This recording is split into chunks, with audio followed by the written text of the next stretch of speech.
Welcome back my YouTube channel English with Abhishek. English with Abhishek में आपका दिल से स्वागत है दोस्तों। आज मैं आपको इंग्लिश का एक बहुत ही शानदार और ज़बरदस्त टॉपिक पढ़ाने वाला हूँ।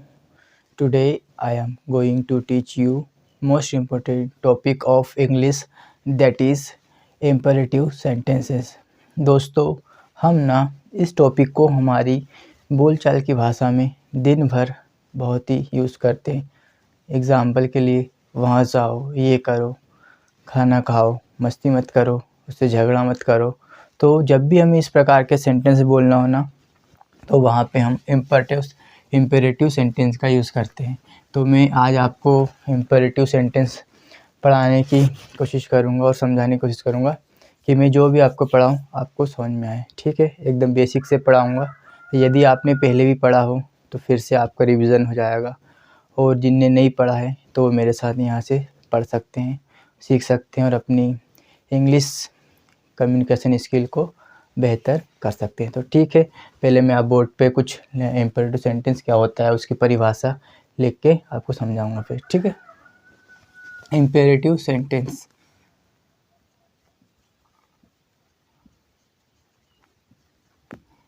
इम्पेरेटिव सेंटेंस बोलते हैं आज्ञात्मक वाक्य। ठीक है, आगे अब इसकी मैं आपको डेफिनेशन लिखवाता हूँ, मीन्स परिभाषा कि इम्पेरेटिव सेंटेंस होते क्या है, इसमें हम किस प्रकार के सेंटेंस को रखते हैं। ठीक है, तो मैं आप परिभाषा लिखवाता हूँ आपको, डेफिनेशन।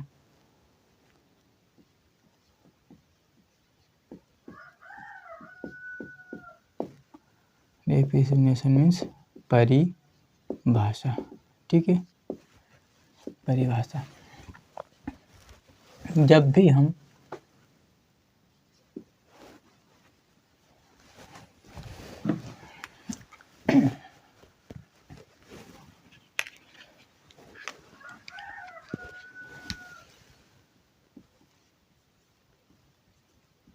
जब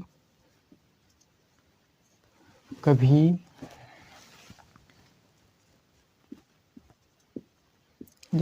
भी हम किसी को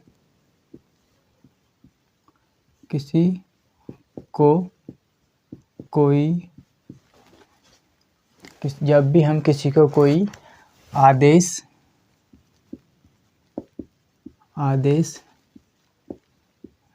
देते हैं या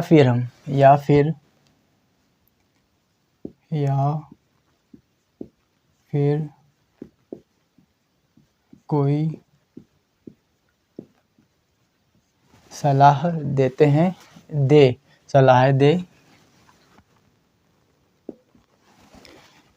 या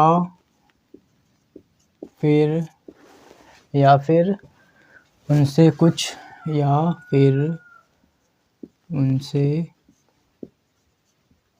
कुछ विनती या प्रार्थना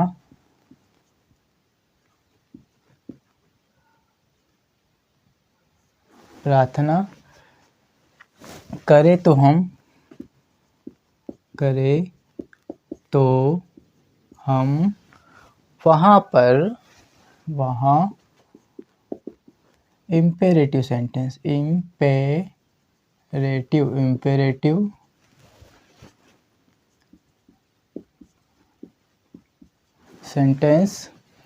आज्ञा सूचक, यहाँ पे आज्ञा सूचक होता है। आज्ञा सूचक वाक्यों का प्रयोग करके इम्पेरेटिव सेंटेंस का प्रयोग करते हैं। ठीक है दोस्तों, मैंने यहाँ बोर्ड पे you can see on the board I have written definition of the imperative sentence. जब कभी भी हम किसी को कोई आदेश देते हैं या फिर कोई सलाह देते हैं या फिर उनसे कुछ विनती करते, प्रार्थना करते हैं, तो हम वहाँ पे इम्पेरेटिव सेंटेंस का यूज़ करते हैं। ठीक है, इसमें हम 4 प्रकार के पैड सेंटेंस रखते हैं। फर्स्ट, जब हम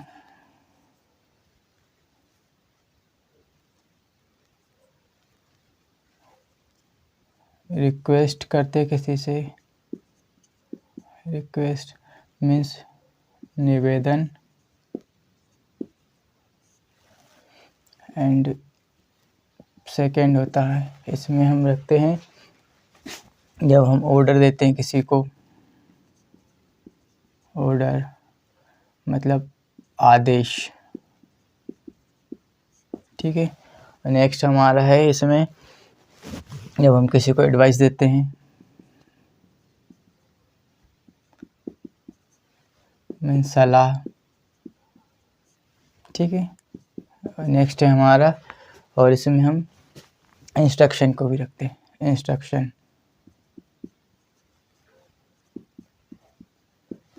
इंस्ट्रक्शन। ठीक है, तो हम इसमें इस प्रकार के सेंटेंस रखते हैं। ऑर्डर मीन ऑर्डर और कमांड, यहाँ पे कमांड। ठीक है, तो मैं अब हम ऑर्डर या कमांड क्या होता है?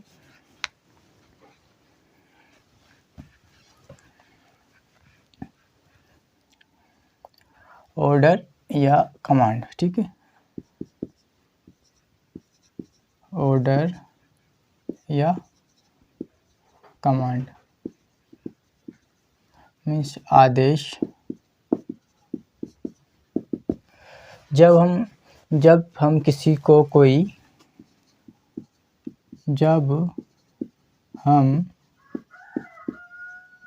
किसी को कोई आदेश या आज्ञा दे तो वहाँ इस प्रकार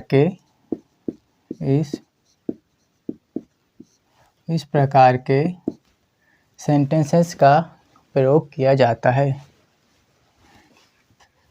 इस प्रकार के सेंटेंसेस या वाक्यों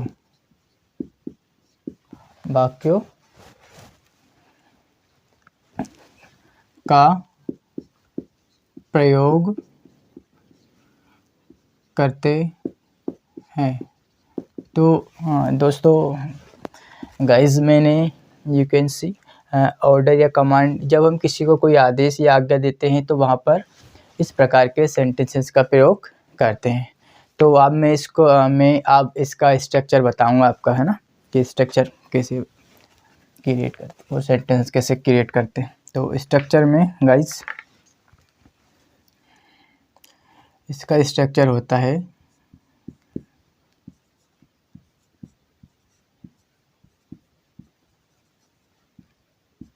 स्ट्रक्चर, हमें सबसे पहले इसमें रखना है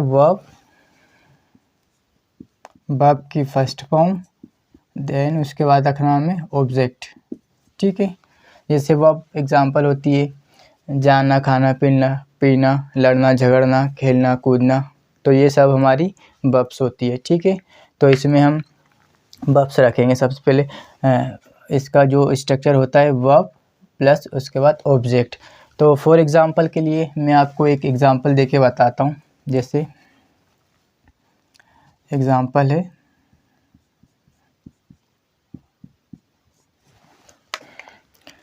मैंने बोला खाना खाओ। ठीक है, एग्जांपल नंबर 1 कर देता हूँ इसको। मैंने बोला खाना खाओ। मैं यहाँ पे खाना खाओ। तो आप मुझे बताइए इसमें हमारी वर्ब कौन सी हुई। देखो, एक खाना खाओ, एक खाना फूड होता है और जो हम खाते हैं जो प्रोसेस होती है उसको ईट बोलते हैं। तो ठीक है, तो मैं अब इसको इंग्लिश में कन्वर्ट करके बताता हूँ। खाना खाओ तो हम इसको बोलेंगे ईट फूड। ठीक है, ऐसा बनेगा। नेक्स्ट, अंग्रेजी बोलो। हम दिन भर में बोलते हैं ना, अंग्रेजी बोलो, तो इसको कैसे कन्वर्ट करेंगे? How will we convert this sentence in English? क्या आप बता पाएंगे? चलिए कोशिश कीजिए, फिर मैं इसका आपको सही आंसर बताऊंगा। देखो, हमें ना सिर्फ इसमें एक वर्ब को पहचानना है। वर्ब क्या होती है? खाना, पीना, जाना, पढ़ना, खेलना, कूदना, मस्ती करना, तो ये सारी हमें वर्ब्स होती है। तो वर्ब की फर्स्ट फॉर्म हमें पता होना चाहिए। ठीक है, इसलिए हमें दोस्तों कम से कम 200 से 500 200 to 500 वर्ब याद होनी चाहिए, जिससे हम अपनी इस टॉपिक को और भी पक्का कर सकते हैं। क्योंकि दिन भर की बोलचाल में हम इस टॉपिक का बहुत यूज़ करते हैं। जैसे बोलते वहाँ जाओ, गो देयर, यहाँ आओ, कम हियर, वहाँ बैठो, सिट देयर, मुझसे बात करो, टॉक टू मी, किताब पढ़ो, रीड बुक। इस टाइप के सेंटेंस हम बहुत बोलते हैं दिन भर की बोलचाल की भाषा में ना। तो मैं आपको इसका सही उत्तर होता है अंग्रेजी बोलो, स्पीक इंग्लिश। मैं आपको और अभी नेक्स्ट एग्जांपल है हमारा, डॉक्टर के पास जाओ। हम बोलते हैं ना कभी कभी, जैसे कोई बीमार हो जाता है कि भैया डॉक्टर के पास जाओ, तो डॉक्टर के पास जाओ, तो हम उसको इंग्लिश में कैसे बोलेंगे? डॉक्टर के पास जाओ, तो हम इसको इंग्लिश में कैसे कन्वर्ट करेंगे? सोचो, दिमाग है यार, थोड़ा दिमाग से सोचे तो कि कैसे बना पाएंगे इसको। वर्ब यूज़ करना सिंपल, आपको इसमें आपको वर्ब पता करना है। वर्ब जो है जाओ क्या बोलते हैं इंग्लिश में? जाओ को बोलते हैं हम गो। तो यहाँ पे लिख देंगे गो टू द डॉक्टर। तो कितना सिंपल है ना। हम वैसे ही डर जाते हैं कि अरे यार कैसे बनाएंगे। थोड़ा ना अपने दिमाग पे प्रेशर डालिए कि वर्ब क्या होती है। जैसे वर्ब पहचानना सीखो कि सेंटेंस में कौन सी वर्ब है। नेक्स्ट एग्जांपल है हमारा, बड़ा सोचो बड़ा करो।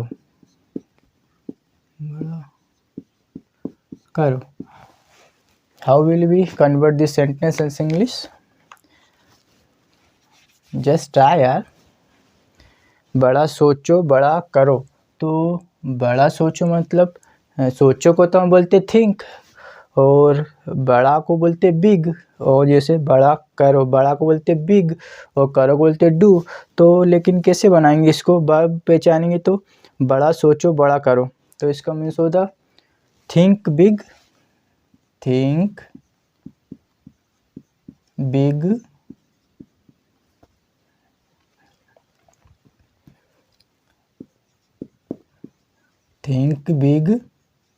Do big. सिंपल है ना। ठीक है, मैंने आपको, आप देख सकते हैं बोर्ड पे मैंने 4 एग्जांपल आपको लिख के बताएं। पहले हिंदी में लिखे, फिर उनके इंग्लिश में आंसर लिख के बताएं। तो चलिए हमारा एक और एग्जांपल है 5, example number 5। Ram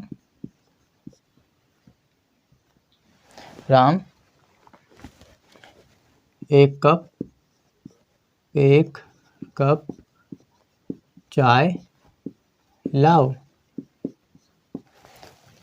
how will we convert this sentence in English? Ram एक कप चाय लाओ। बताओ कैसे करेंगे, कोशिश करो। तो हम इसको बोलेंगे, सबसे पहले हमारा जो सब्जेक्ट है वो है राम, तो राम को एज इट इज़ यहाँ पे लिख देंगे Ram bring me Ram bring a cup of के बाद कप ऑफ टी बोलते हैं। ठीक, कप ऑफ टी।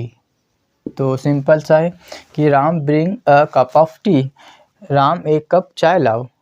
ठीक है दोस्तों, तो ये मैंने 5 एग्ज़ाम्पल दे के आपको बताए हैं और मैं सोच रहा हूँ कि 5 एग्ज़ाम्पल और आपको बता दूँ, तो ताकि इससे आपका ये टॉपिक पक्का हो जाए। ठीक है, आपको दोबारा इस टॉपिक को पढ़ना ना पड़े।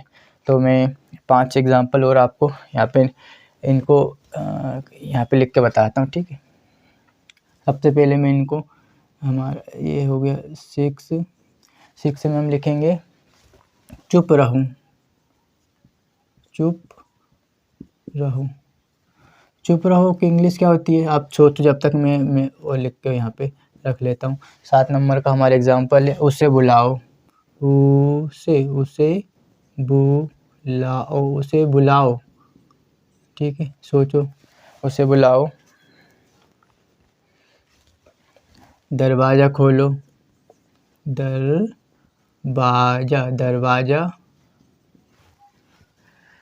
खोलो, दरवाज़ा खोलो। ठीक है, अब हमारा 9 नंबर का सेंटेंस है, दरवाज़ा खोलो, उसके बाद क्या पा बैठ जाओ, बैठ जाओ, सिंपल करते हैं हम इसको, है ना, बैठ जाओ। और एक 10 नंबर है, सीधे खड़े हो जाओ, सीधे खड़े हो जाओ। ठीक है दोस्तों, तो ये मैंने 5 सेंटेंसेस हिंदी में यहाँ पे लिख दिए हैं, तो आप थोड़ा ट्राई कीजिए। मैं थोड़ा सा पानी पी लूँ, फिर आपको आगे पढ़ाऊँगा।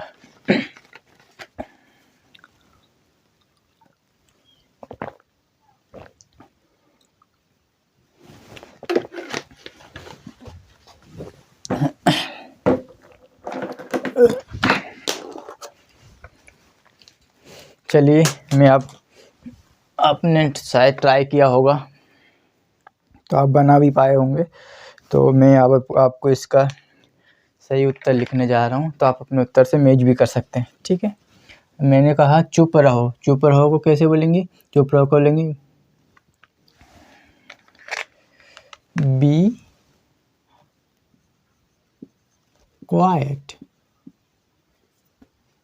B quite. ठीक है दोस्तों, ये क्वाइट है, और एक जो हमारा होता है वो क्यूट होता है, क्यूट मीन्स होता है छोड़ना, और ये हमारा क्वाइट है, इसका मीन्स होता है चुप रहना। ठीक है दोस्तों, चलिए आगे का मैं, उसे बुलाओ, उसे बुलाओ मीन्स सोचिए इसमें वर्ब क्या है, उसे या फिर बुलाओ। अरे यार सर, हम इतने भी वो नहीं, बुलाओ वर्ब है हमारी, तो बुलाओ को बोलेंगे बुलाने को बोलते हैं कॉल, और उसे को बोलेंगे देखो, जो हमारा सब्जेक्टिव फॉर्म होती है वो ही होता है, लेकिन हमें यहाँ पे सब्जेक्टिव फॉर्म यूज़ नहीं कर रहा, यहाँ पे हमें उसकी ऑब्जेक्टिव फॉर्म करना है। ऑब्जेक्टिव फॉर्म में क्या होगा, जैसे ही है तो उसका होगा हिम, कॉल हिम। और लड़की है तो यहाँ पे हम यूज़ कर सकते हैं हर, और अगर लड़का है तो यहाँ पे हम यूज़ करेंगे हिम, और लड़की है तो यहाँ पे यूज़ करेंगे हर। ठीक है दोस्तों, चलिए आगे बढ़ जाते हैं। तो नेक्स्ट एग्जांपल है हमारा, दरवाज़ा खोलो। दरवाज़ा को क्या बोलते हैं, डोर, और खोलने को क्या बोलते हैं, ओपन। बस हमें इसको जमाना है, दरवाज़ा खोलो, इसमें वर्ब क्या हमारी खोलो, तो हम यहाँ पे लिखेंगे ओपन, ओपन द डोर। एकदम सिंपल है। हम ना दोस्तों इंग्लिश को एक बहुत ही डर बना लेते हैं उसका, है ना, लेकिन इतनी कठिन नहीं है। ठीक है, तो हमें बस सीखते रहना चाहिए। अब नेक्स्ट एग्जांपल है हमारा, बैठ जाओ। बैठ जाने क्या बोलते हो, बैठने को हम बोलते हैं sit, sit down, sit down मतलब बैठ जाओ। खड़े हो जाओ, अब सोचो इसको, खड़े हो जाओ कैसे बोलेंगे, खड़े हो जाओ की इंग्लिश क्या होगी हमारे दोस्तों, खड़े हो जाओ। खड़े जाओ को बोलेंगे हम स्टैंड, नहीं इसमें लिखा सीधे खड़े हो जाओ। ठीक है, तो हम बोलेंगे stand straightly, stand stand stand stand straightly, straightly means सीधे खड़े, स्ट्रेट stand straightly, ठीक है। तो you can see I have written on the board some example, जैसे देख सकते हैं आप, मैंने आपको 10 एग्जाम्पल के थ्रू इस टॉपिक को समझाने की कोशिश की है ना। तो अभी आगे और मैं समझाऊंगा इसको, कि जैसे हम किसी को अगर आदेश देते हैं या इंस्ट्रक्शन देते हैं, तो उसमें इंस्ट्रक्शन में हम मना भी तो करते हैं, तो हम उसके लिए कौन सा स्ट्रक्चर है, ठीक है। तो 1 मिनट में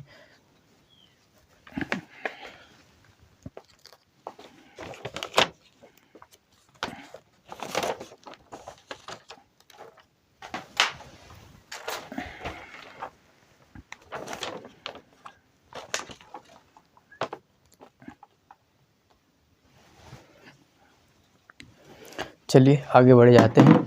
तो अब मुझे यहाँ बोर्ड से रिमूव करना पड़ेगा, क्योंकि मेरे पास जगह थोड़ी सी कम हो रही है। तो मैं यहाँ से इतना मिटाने की कोशिश करता हूँ, ठीक है। रिमूव कर देता हूँ, आगे का आपको अच्छे से और बेहतर समझ सकूँ।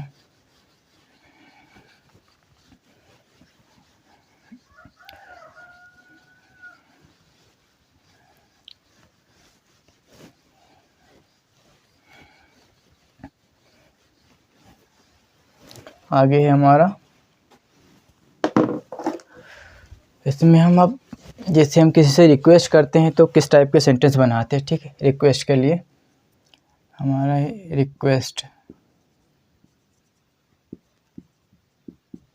रिक्वेस्ट मतलब निवेदन, ठीक है दोस्तों।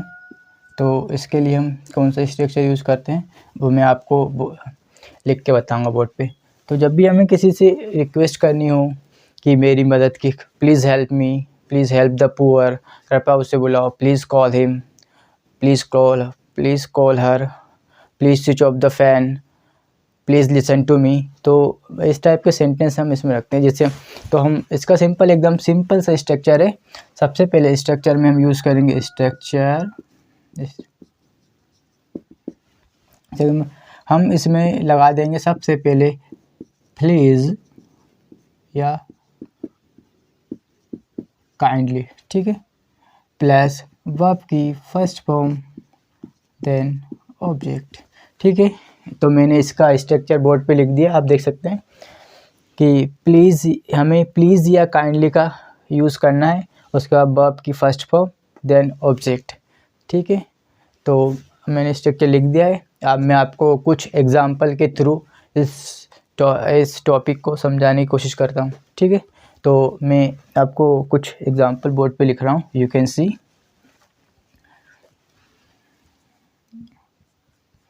फर्स्ट एग्जांपल है हमारा एग्जांपल, यहाँ पे मैं ऐसे कर देता हूँ। तो जैसे मैंने बोला कि कृपया मेरी मदद कीजिए, कृपया मेरी मदद कीजिए।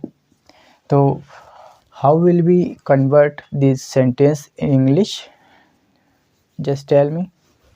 कोशिश कीजिए, कृपया मेरी मदद कीजिए। तो हम इसको कैसे कन्वर्ट करेंगे। नेक्स्ट है हमारा कृपया गरीबों की मदद कीजिए, कृपया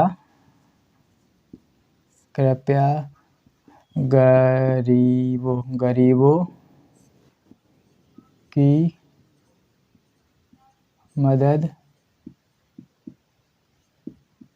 कीजिए। How will we convert this sentence in English, just try. Next example है हमारा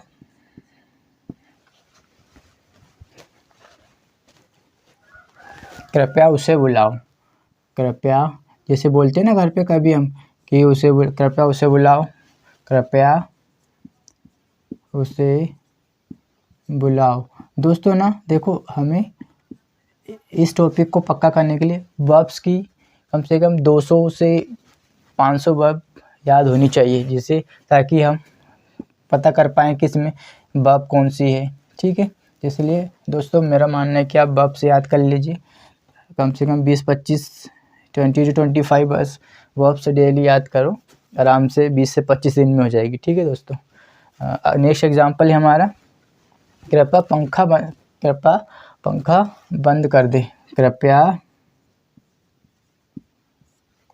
पंखा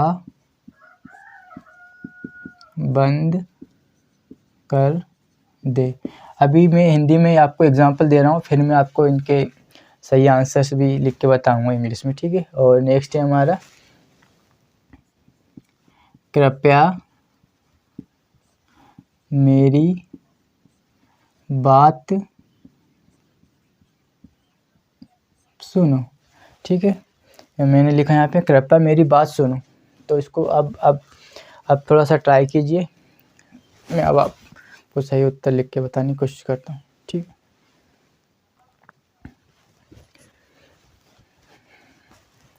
तो फर्स्ट कृपया मेरी मदद कीजिए। तो इसको कैसे कन्वर्ट करेंगे?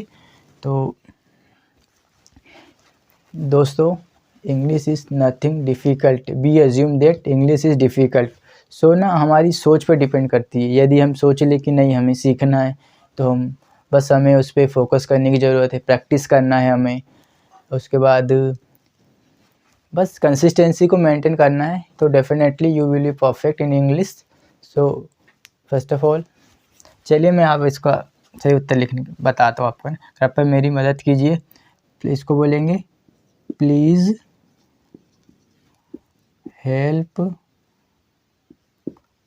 Help me.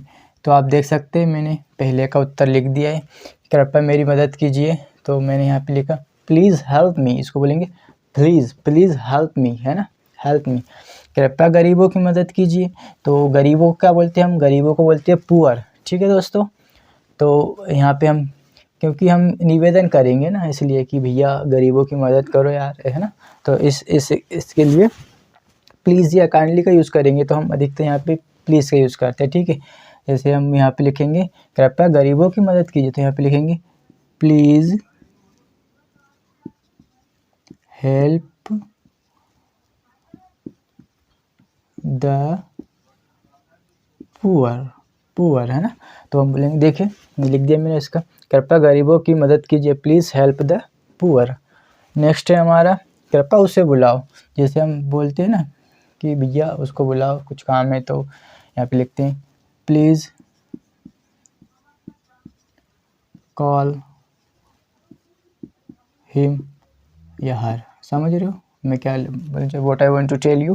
Please call him या हर। देखिए अगर लड़का है तो हिम का यूज़ करेंगे, और लड़की है तो हर का यूज़ करेंगे, ठीक है दोस्तों। चलिए आगे बढ़ जाते हैं। नेक्स्ट एग्जांपल है हमारा, पंखा बंद कर दे।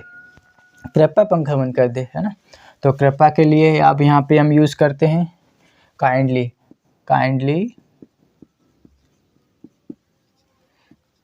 स्विच ऑफ में हम ना ओ डबल एफ करेंगे, है ना, ठीक है। यहाँ पे डबल एफ का यूज़ करना है। काइंडली स्विच ऑफ द, पंखा को क्या बोलते हैं हम सभी जानते हैं दोस्तों, फैन, फैन, है ना, ठीक है। लास्ट एग्जांपल है हमारा, कृपया मेरी बात सुनो। इसको कैसे करेंगे? प्लीज़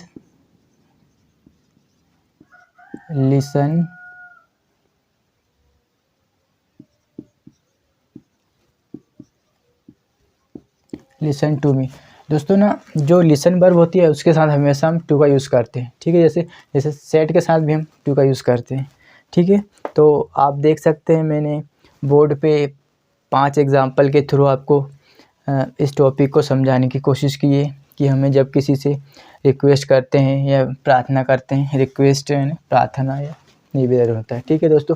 तो अधिकतर ना हमें अपने किसी से भी हमें रिक्वेस्ट करनी चाहिए, न कि आदेश देना चाहिए कि ऐसा करो वैसा करो, ठीक है दोस्तों। तो जैसे हमारा इंस्ट्रक्शन होता है, इंस्ट्रक्शन में भी हम बोलते हैं ना, आदेश जो देते हैं कि भैया ऐसा मत करो, वहाँ मत जाओ, ये मत करो, वो मत करो। तो नेक्स्ट हमारा है इंस्ट्रक्शन। तो मैं आपको इंस्ट्रक्शन का बताता हूँ।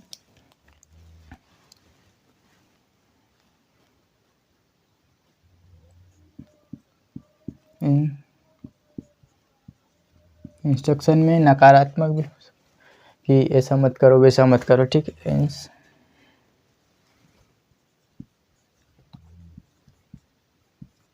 इंस्ट्रक्शन तो इंस्ट्रक्शन, इसका स्ट्रक्चर होता है, स्ट्रक्चर लिखवा दो आपको मैं।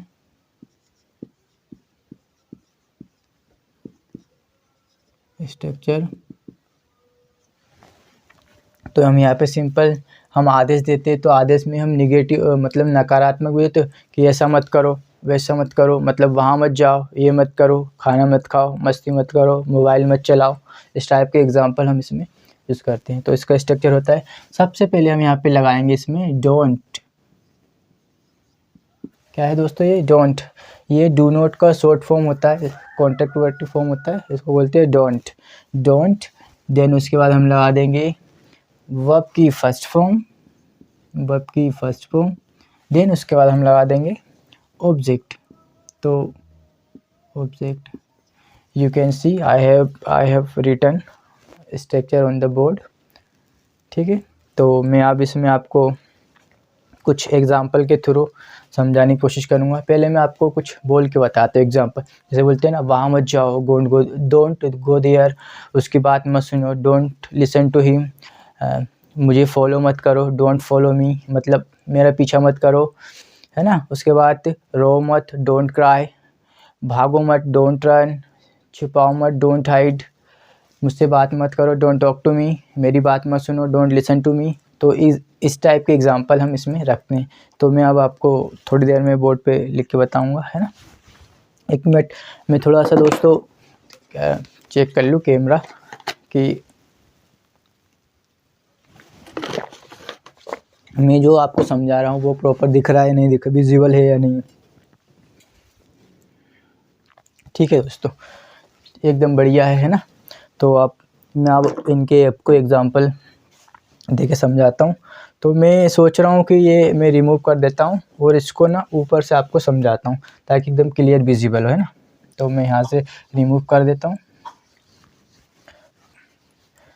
दोस्तों ना, हमें अपनी कम्युनिकेशन स्किल को हमेशा इम्प्रूव करते रहना चाहिए। हमें यूट्यूब पर या कोई से भी प्लेटफॉर्म पे ना हमेशा ऐसी चीज़ें देखना चाहिए जिससे हमारी कम्युनिकेशन स्किल इम्प्रूव हो सके, क्योंकि आज के समय में इंग्लिश के बिना प्रोफेशनल फील्ड में हम ना कुछ नहीं कर सकते, इसलिए without English we can't survive, so we need to understand English.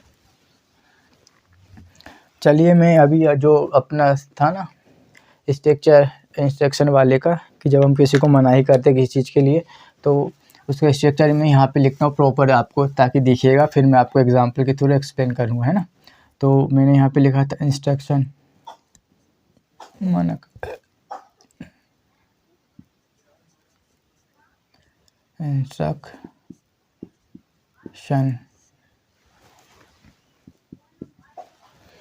Instruction, या हम आदेश देते हैं। आदेश में मतलब पॉजिटिव आदेश भी होते हैं और नेगेटिव आदेश।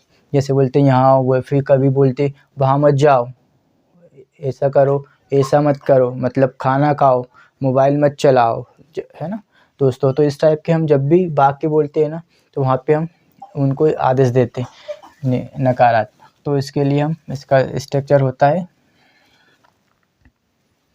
स्ट्रक्चर मैं यहीं पे लिख देता हूँ, ये यहाँ पे स्ट्रक्चर, है ना, स्ट्रक्चर, यू कैन सी।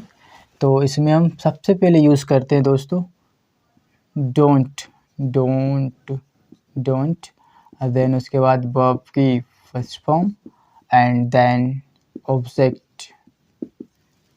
ठीक है दोस्तों, तो आप देख सकते हैं मैंने बोर्ड पे इसका स्ट्रक्चर लिख दिया है। तो अब मैं ना आपको इसके कुछ एग्जांपल के थ्रू इसको समझाने की कोशिश करता हूँ, किस टाइप इसमें किस प्रकार के वाक्यों को हम शामिल करते हैं, रखते हैं। ठीक है, तो चलिए, फर्स्ट एग्जांपल है हमारा, फर्स्ट एग्जांपल है कि वहाँ मत जाओ। ठीक है, जैसे मैंने बोला वहाँ मत जाओ, वहाँ मत जाओ, तो इसको कैसे करें, how will we convert this sentence in English. पहले इसको वहाँ मत जाओ, तो सोचो हम इसको इंग्लिश में कैसे बोलेंगे यार, वर्ब क्या इसमें मतलब जाओ, जाओ जाओ क्या बोलते हैं, गो। तो हम इसको इस टाइप से बना सकते हैं कि वहाँ मत जाओ। तो हम यहाँ सबसे देखिए, यहाँ से हम हमारा स्ट्रक्चर है डोंट गो देयर। तो यहाँ से हम पहले डोंट, जब भी हमें मना करना हो ना कि ऐसे आदेश देना हो कि मोबाइल मत चलाओ, ये काम मत करो, वहाँ मत जाओ, ठीक है, उससे बात मत करो, तो वहाँ पे हम सबसे पहले डोंट का यूज़ करेंगे। डोंट गो, हो जा वहाँ को बोलते हैं देयर, है ना, वेयर। इसको दोस्तों बोलते प्रोनाउंस करना है देयर, है ना। तो don't go, Jio go there. तो हमारा पहला एग्जांपल हो गया डोंट गो देयर।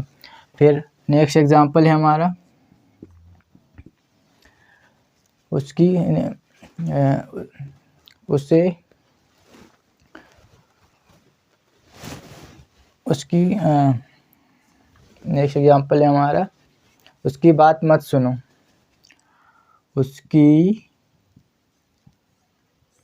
बात मत सुनो। तो how will you convert this sentence in English? उसकी बात मत सुनो, तो हम लिखेंगे डोंट लिसन टू हिम। देखो, अगर लड़का है तो हिम, और लड़की है तो हर। फिर से मैं ये चीज़ आपको बताता हूँ ताकि हमसे गलती नहीं हो ना। तो हम यहाँ पे सबसे पहले हमारे स्ट्रक्चर में डोंट, तो हम यहाँ पे यूज़ करेंगे ब्लू, जस्ट ब्लू पेंसिल, यहाँ पे लिखेंगे डोंट लिसन। लिसन की स्पेलिंग LISTEN होता है, listen. Don't listen to, listen के साथ हमेशा टू वर्ब का यूज़ करते हैं, ठीक है, टू प्रपोजिशन का, सॉरी। तो लिसन टू, देखो यहाँ पे क्या है, उसकी बात मत सुनो। अगर हम इसको अगर लड़का मानते हैं तो यहाँ पे हमें लगाना पड़ेगा don't listen to him, him लगाना पड़ेगा। और लड़की है तो यहाँ पे हम एक यूज़ करेंगे हर। तो मैं यहाँ पे मान लेते सपोज डेट कि लड़का है तो don't listen to him, HIM, him, don't listen to him, ठीक है, वहाँ मत जाओ, don't go there. Next example है हमारा मेरे पीछे मत आओ, ठीक है। तो हम इसको कैसे बोलेंगे, मेरे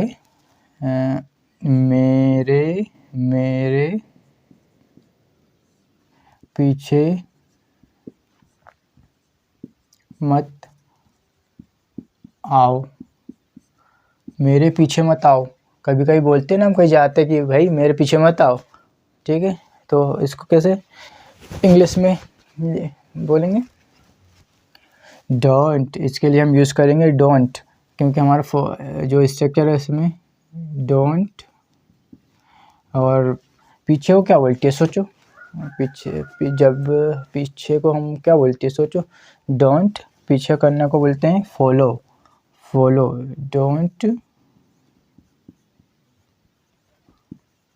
डोंट फॉलो मी, मतलब मेरे पीछे मत आओ, पहले ही बोल दिया मैंने, ठीक है भैया। तो जब हम ऐसा बोलते हैं ना तो उसके लिए बोलते हैं डोंट फॉलो मी। नेक्स्ट है हमारा पढ़ाई मत करो। बोलते हैं ना कभी कभी, भैया पढ़ाई वढ़ाई मत करो, छोड़ दो तुम तो, काम धंधा करो अपना, ऐसा बोलते हैं ना। तो यहाँ पे मैं एग्जांपल ले रहा हूँ, पढ़ाई मत करो। जब हमारे घर वाले परेशान हो जाते हैं तो बोलते भैया पढ़ाई वढ़ाई छोड़ो, पढ़ाई मत करो, जाओ काम वाम करो, ठीक है। तो हम उसके लिए यूज़ करेंगे पढ़ाई मत करो। तो यहाँ पे हम यूज़, बताओ सोचो यार थोड़ा सा, फिर क्या बोलेंगे इसको, पढ़ाई मत करो कि इंग्लिश क्या होगी, पढ़ाई मत करो। इसमें वर्ब क्या हमारी पढ़ाई है या मत करो। मत के लिए हम क्या यूज़ करते हैं, सिंपल आपको पता है कि मत के लिए हम यहाँ पे यूज़ करते हैं डोंट, है ना, डोंट।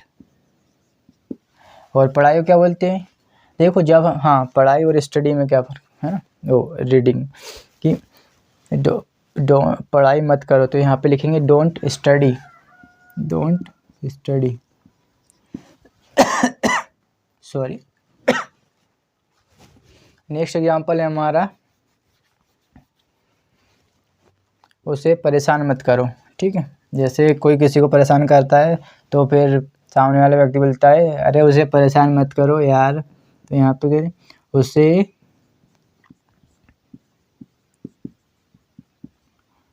परेशान मत करो, इसकी इंग्लिश कैसी होगी?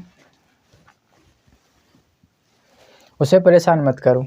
तो देखो सिंपल सी बात है, हमारी स्ट्रक्चर है, तो सबसे पहले हमें यहाँ पे रखना है या लिखना है डोंट। हाँ, उसे परेशान मत करो। आप परेशान करने, डोंट परेशान करने को क्या बोलते हैं? सोचो, परेशान करने को बोलते हैं बोदर, BOTHER, बोदर। ये बोदर है, ब्रदर है ना, ठीक है, बोदर ब्रदर नहीं है, बोदर है। तो डोंट बोदर हिम। देखो, अगर डोंट बोदर हिम, अगर हम इसे लड़की मानते हैं तो चलो यहाँ पे हम लिख देते हैं डोंट बोदर हर, है ना, ठीक है।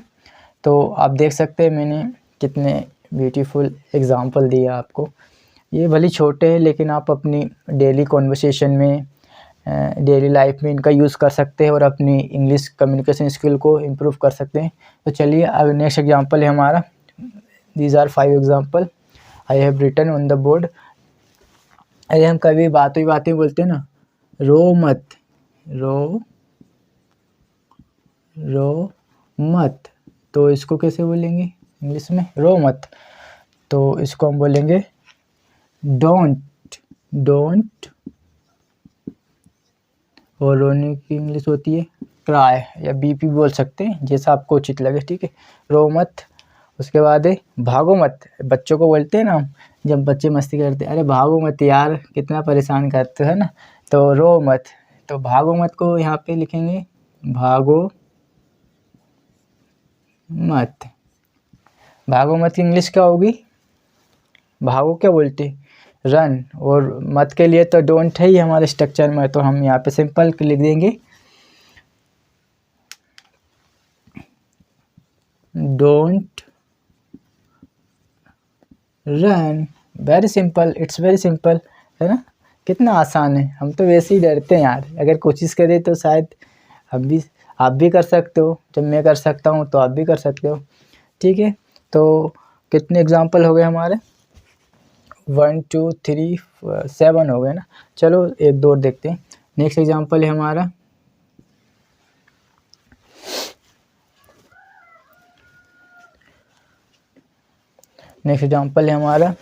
छिपाओ मत, ठीक है। बोलते हैं ना कभी कभी किसी चीज़ों को, छिपाओ मत, छिपाओ मत। कोई कुछ छुपा दे, बोला छिपाओ मत, तो इसकी इंग्लिश कैसे होगी? How will be speak in English? छिपाओ मत को हमारे यहाँ पे हम यूज़ करेंगे डोंट,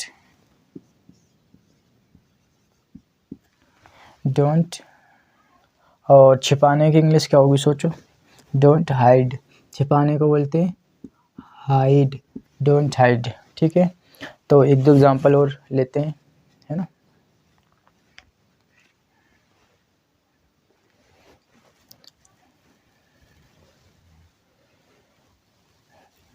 स्कूल मत जाओ, नेक्स्ट एग्जांपल है, मैं लेता हूँ। वैसे तो बच्चों को स्कूल जाना चाहिए, लेकिन एग्जांपल के दौर पे मैं आपको समझा रहा हूँ, है ना। सभी को पढ़ाई करनी चाहिए और अपना करियर बनाना चाहिए।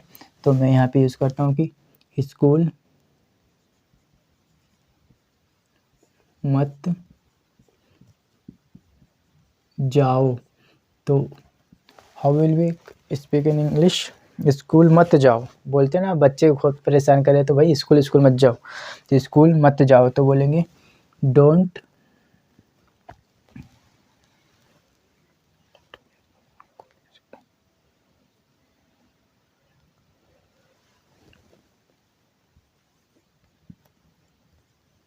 गो to the school, don't go to the school. Next 1 2 3 4, next example है हमारा, खाना मत खाओ, खाना मत खाओ, खाना मत खाओ।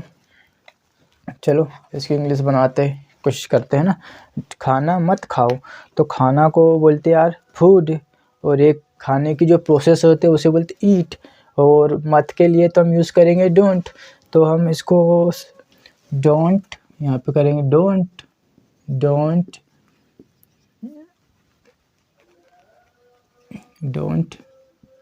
ईट फूड, ठीक है। तो दोस्तों, उम्मीद है मैंने आज आपको जो भी टॉपिक पढ़ाया है, दैट इज़ आज का हमारे टॉपिक था इम्पेरेटिव सेंटेंसेस, मतलब आज्ञासूचक वाक्य है ना, इसको इंग्लिश में बोलते हैं। तो मैंने आपको बताया कि इसमें किस प्रकार के सेंटेंसों को रखा जाता है। मैं आपको एक बार सम अप कर देता हूँ कि इसकी डेफिनेशन या परिभाषा होती है कि जब कभी भी हम किसी को कोई आदेश देते हैं या फिर कोई सलाह देते हैं या उनसे कुछ विनती करते हैं या प्रार्थना करते हैं, तो वहाँ पर हम इम्पेरेटिव सेंटेंस यानी आज्ञासूचक वाक्यों का प्रयोग करते हैं। तो मैंने आपको बताया कि इसमें हम रिक्वेस्ट करते हैं जब हमें किसी से रिक्वेस्ट करनी हो, ऑर्डर देते हैं जब किसी को हमें आदेश या कोई कमांड देना होता है, एडवाइस जैसे किसी को कोई सलाह देनी होती है, इंस्ट्रक्शन कि इनसे किसी को कुछ मना करने के लिए देते हैं, ठीक है। तो मैंने आपको 1 बाय 1 समझा दिया है। तो उम्मीद है कि आपको मेरा पढ़ाने का तरीका अच्छा लगा हो। तो मेरी वीडियो को लाइक करें, मेरे चैनल को सब्सक्राइब करें और नोटिफिकेशन बेल ऑन कर ले ताकि आने वाले मेरे वीडियो आपको मिलते रहे। और हाँ, मेरा दोस्तों आपसे एक निवेदन है कि यदि आपको मेरे वीडियो में कुछ वो इम्प्रूव करना हो तो आप कमेंट में बता सकते हैं, है ना दोस्तों। तो इसी के साथ में आज अपना सेशन को विराम देता हूँ। कल एक और धमाकेदार इंग्लिश का कोई सा मोस्ट इम्पोर्टेंट टॉपिक लेकर आपके सामने हाजिर होऊंगा। तो तब तक के लिए गुड बाय, आप take care, have a nice day, अपना ख्याल रखिए, स्वस्थ रहिए, अपनी इंग्लिश कम्युनिकेशन स्किल को इम्प्रूव करते रहिए, है ना। तो ठीक है, जस्ट बाय बाय।